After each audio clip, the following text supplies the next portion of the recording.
Recording in progress. Hello, we are at I guess technically the top or the bottom, whatever, of the abundance hour. And I was just going to pull a card and see what came up.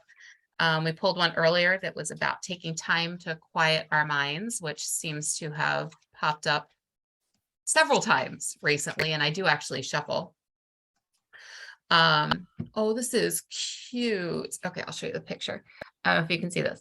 So it's a little mouth giving the hippo something, which is really cute. And this one is all about generosity. I give generously to those around me, no matter how much or how little I have. I know there is more than enough to go around, and that the key is to allow it to keep going around without stopping. If I stop the flow, I'm like the one person at the stadium who doesn't do the wave. But how perfect is this during Giving Gratitude Month and generosity? Also abundance hour. And abundance. Yes. And abundance. How does this one land with you about generosity and the parts of, I know that there is more than enough to go around, and the key is to allow it to keep going around without stopping. And if I stop the flow, I'm like the one person in the stadium who doesn't do the wave. How does this one land with you today? Does it resonate? I think I definitely wouldn't want to be the one person in the stadium to not do the wave, but I can definitely see myself as a person that would continue sitting. You know, when I think about, if I take myself out of that particular situation, because I would feel like peer pressure to do the wave.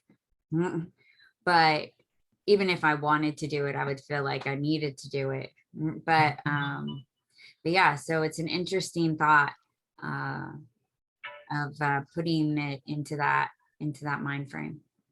Yeah. And I wonder if it doesn't have to be like the full body standing up wave. Like it could just be, okay, my arms are going up. Like I'm not totally getting up and doing it, but I'm like, okay, yeah. It's something where there's still the movement, but it doesn't have to be a big piece. It's still putting that energy out there and giving generously of yourself. How does it feel to be on the receiving end of it versus giving? Well, I'm curious, is it easier for you to be on the giving end or the receiving end?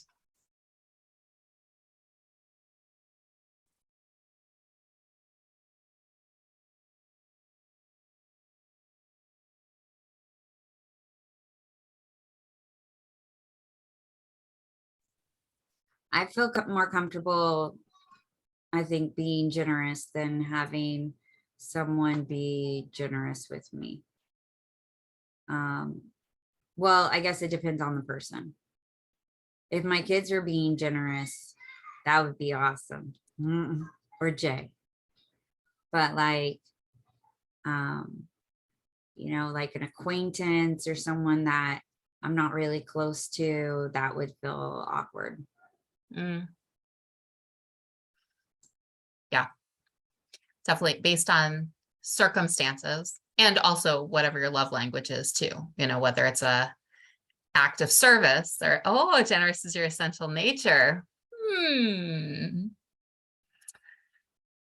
So is it easier to be generous with others or with yourself, Becky? I'm not sure which one's easier, but I'm learning to do both. Mm-hmm.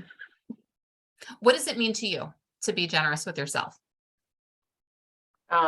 To give myself what I need. That's my simple definition. Yeah.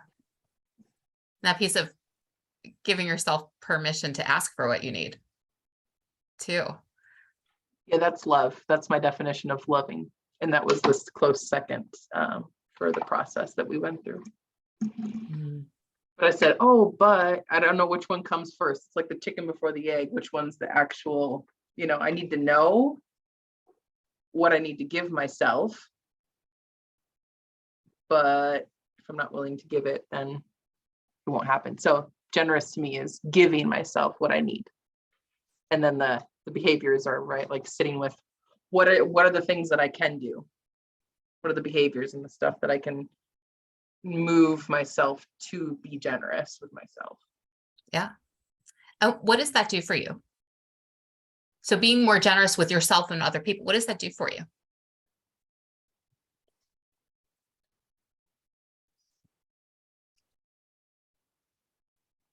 I think it brings more of a feeling of fulfillment and feeling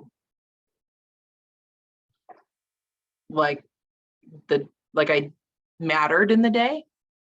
You know, it mattered for me to show up and give myself what I needed or give someone else what they needed. I was Awesome. going to say it makes me feel essential. That's perfect. Just gonna